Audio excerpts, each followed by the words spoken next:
Moodz616 sucks fucking dick.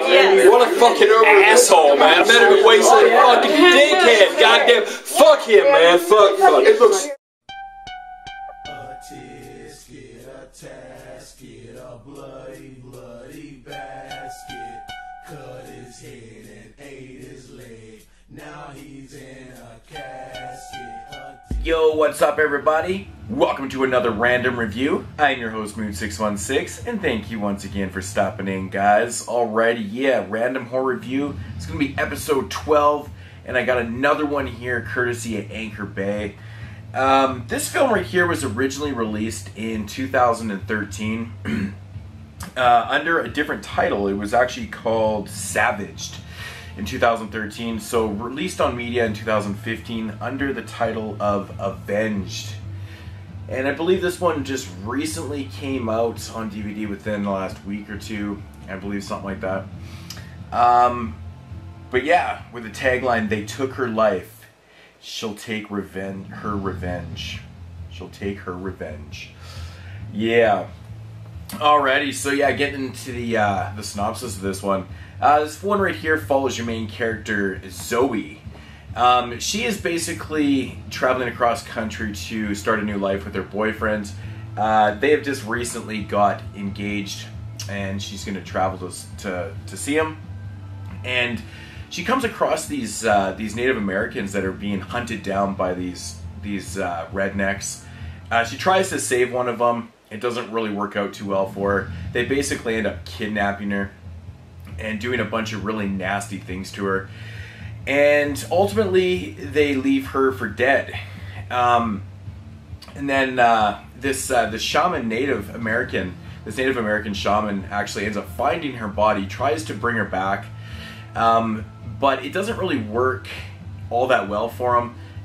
She does pass away, but as he's performing this ceremony, he actually conjures up the spirit of this evil Apache warrior.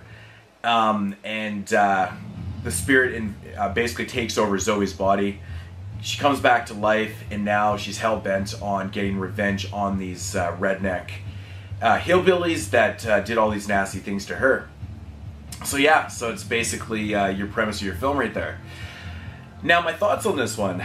Now, when you first think of a premise like that, it's been done. It's been done so many times, you know, these type of revenge films, rape revenge films, any type of revenge films, they're very similar. Now, this one right here actually has a pretty interesting little twist on it. You don't really see a lot of what it is. I'm not going to fully give it away what it is, but it does have a unique twist on the whole revenge type story. Yeah, so my thoughts on this one. Now, the movie's low budget, for starters. I have to say the director, Michael S. Ogia, did a great job with this. It's shot fantastic. They cast some really good, really good actors in this film too. I thought all the rednecks did a great job in this film. They were some of the most unlikable characters you could ever see on screen. They were absolutely horrible people. You just fucking hated them so much while you're watching this film, and I think they did such a great job. Actually, there's a lot of really unlikable characters in this film. As for the lead, Zoe, played by Amanda Adrian, I think she did a fantastic job. She's actually a deaf-mute character in this film, so she doesn't have any dialogue, and I think that she really plays it off well. I mean, she has a little bit of dialogue. She can kind of make out certain words and stuff, but really, there's not a lot of dialogue from her in this film at all.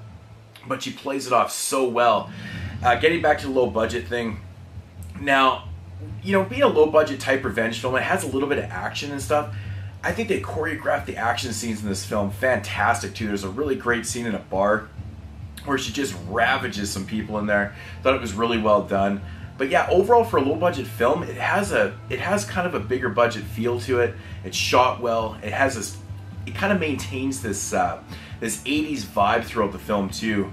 And I think the music in the film was very, very fitting overall and stuff. But yeah, this one right here surprised the hell out of me, I have to say, because, you know, I wasn't really expecting a whole lot from it. I just reading the synopsis on the back. But wow, it was executed quite well. I thought the story, you know, came full circle in this one, you know, and it actually gave you something a little more than just your you know, your revenge type film. You know, there's things that are explained towards the end of the film of what's going on with the spirit and with her, and I thought it was actually kind of an interesting you know, twist on, like I said, the revenge thing. Getting into the effects in this, more into the effects. Now, this movie was actually quite bloody and gory. Really surprised the hell out of me. Once again, low budget film. I wasn't really expecting a whole lot of like over the top gore and stuff like that. I mean, it's not completely over the top, but it does have its moments. It's got some pretty good kills, like I said, during the action sequences, but towards the end it just gets buck wild crazy. In my opinion, it's very satisfying too. Very satisfying. You're really rooting for her. Yeah, they pull it off really well in this. I think they, you know, the whole film just kind of comes full circle in a good way. But yeah, overall, very, very highly enjoyable film. You know, for a film that's 95 minutes long, it kind of gets right into the action right away. And there's really never a lot of down and dull moments in this. You know, there's the story progresses the way it should, and yeah, it's really enjoyable film. If I had to rate this film, I'd probably give it a solid 8.5 out of 10.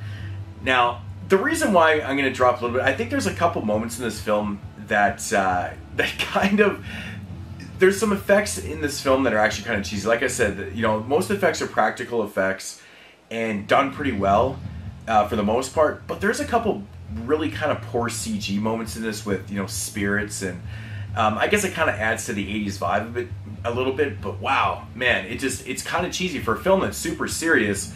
It comes off a little bit cheesy, and I think they probably could have done that a little better. It seems like, you know, almost too low. Those effects seem too low budget even for this low budget type film.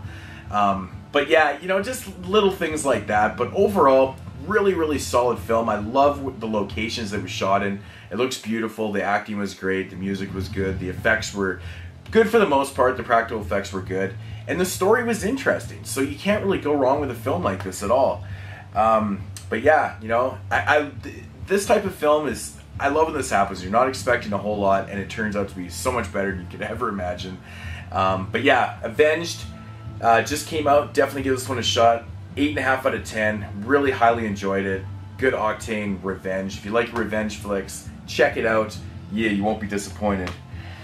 But yeah, that's all I'm going to say about that one. I'm not going to give anything else away about it, so you're going to have to check it out for yourself. And yeah, hope you enjoyed if you do. Anyways, guys, that's going to do it for episode 12 here on my random horror reviews. Check you next time in episode 13. Peace.